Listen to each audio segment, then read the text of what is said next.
আজকে আমরা 5টা লাশ পেয়েছি। এই ফ্যামিলির উপরে কি উত্তর দেবে যারা আজকে মারামারি করেছে? আমার মানুষের গ্রুপ, তাদের সাথে আমি বলবো, কথাবার্তা বলবো, দুই গ্রুপকে একসাথে মিলিয়ে দেবো, তখন ডিসিএসপি সাহেবরা আসবেন। কিন্তু তারা আমার সাথে বেইমানি করেছে, মানুষের সাথে বেইমানি করেছে।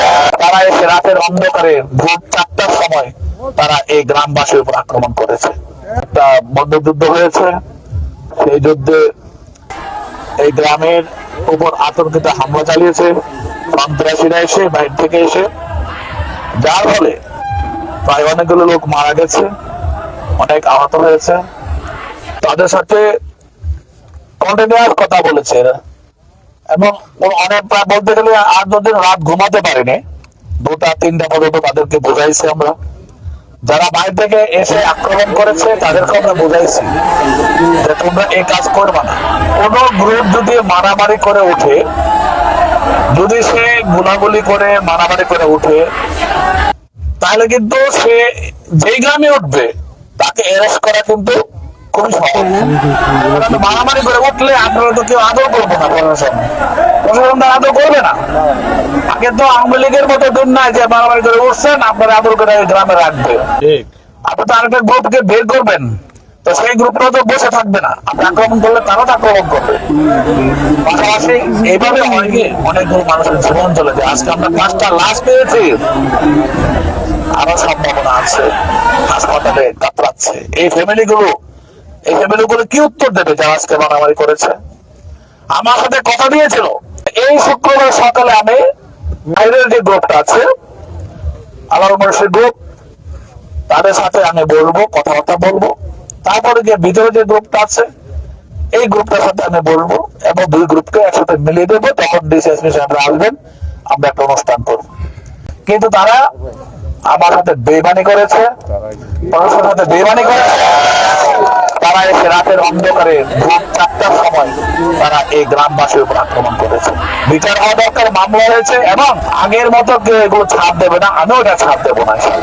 কেউ কোন গ্রামে যদি কোনো লোক উঠতে না পারে কারো কোনো সত্যের জন্য, আমি বলবো আমি তুলে দেবো। আপনারা আসেন, গ্রামে বসবাস করেন, কেউ অন্যায় করলে তার বিচার হবে, শাস্তি হবে, আইনগতভাবে বিচার হবে। কিন্তু আপনাকে মারামারি করে উঠতে হবে, আপনাকে গোলাগুলি করে করতে হবে, আরেকটা গ্রুপকে বের করে দিতে হবে।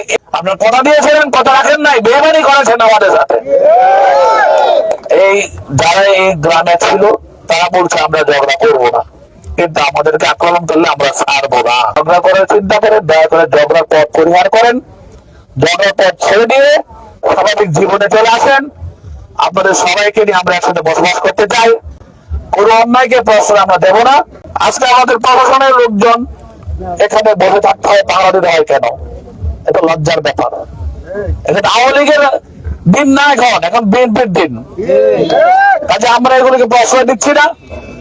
আমরা বলবো যারাই অস্ত্রবাজি করবে, যারাই গোলাগুলি করে এলাকায় থাকতে চায়, মারামারি করতে চায়, তারা আইনের শাসনে আসবে এবং আইনের অধীনে চলে যাবে, এবং তাদেরকে অ্যারেস্ট করবে।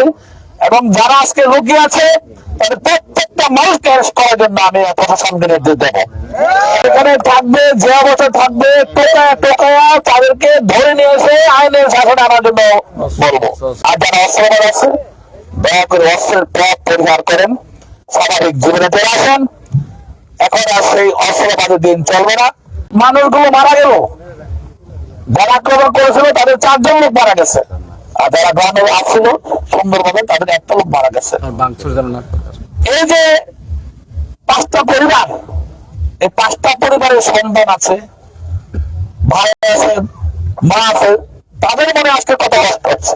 ঠিক আছে, প্রবাস থেকে অর্থায়ন করেন, প্রবাসী ভাইদেরকে বলবো আপনারা অর্থ দেওয়া বন্ধ করে দেন।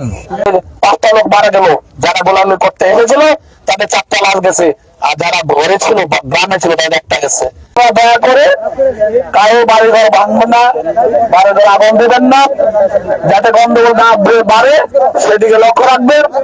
ছেলের মেয়েরা যারা আছে, যারা গন্ডগোল করতে চায় তাদেরকে নিবৃত্ত করেন, তাদেরকে সবাইকে বুঝিয়ে শুনে নিজেদের মধ্যে সংশোধন করার চেষ্টা করুন। প্রত্যেকটা গ্রুপকে, প্রত্যেকটা ইউনিয়নে এই নরসিংদীবাজ রায়পুরাতে আমি জানি গত 3.5 মাসে কোনো মারামারি হয়নি, শুধু এই মারামারিটা বন্ধ করার জন্য আমরা অনেক চেষ্টা করেছি। আমি জানি অনেক আরো যে 7টা ইউনিয়ন আছে সেগুলো সব বন্ধ হয়ে গেছে। আমরা ভাবছিলাম নীলক্ষা মানুষের কিছু শিখবে, কিন্তু নীলক্ষার এই সন্ত্রাসীরা তারা কখনো বাউন্ডারিরা, কখনো আলোকবালি, কখনো মদিনগর, বিভিন্ন জায়গা থেকে হায়ার করে নিয়ে এসে যে আক্রমণ করেছে, এই আক্রমণ লজ্জাজনক। এই আক্রমণ কখনো মেনে নেওয়া যায় না। আমরা কখনো ছাড় দেবো না। আমাদের স্পষ্ট বক্তব্য, আমরা আওয়ামী লীগের এমপি না, আমরা তারেক জিয়ার রাজনীতি করি। আক্রমণ করেছেন বাইরে থেকে এসে, একবার হিসাব করে দেখুন ওই 4টা পরিবারের কাছে কি জবাব দিবেন, যারা জেলখানা আছে তাদের কি জবাব দিবেন, যারা হাসপাতাল আছে তাদের কি জবাব দিবেন। আর 2-1টা লোক আছে তারা টেলিফোন করে করে বিভিন্ন জায়গাতে লোক আইনা এই সংগঠন সংগঠিত করে আক্রমণ করবে, তাদেরকে চিহ্নিত করে রাখবেন, তাদেরকে এলাকায় কখনো জায়গা দিবেন না। জমা দেন, তাদেরকে অ্যারেস্ট করে আইনের মাধ্যমে তাদের বিচার করা হবে।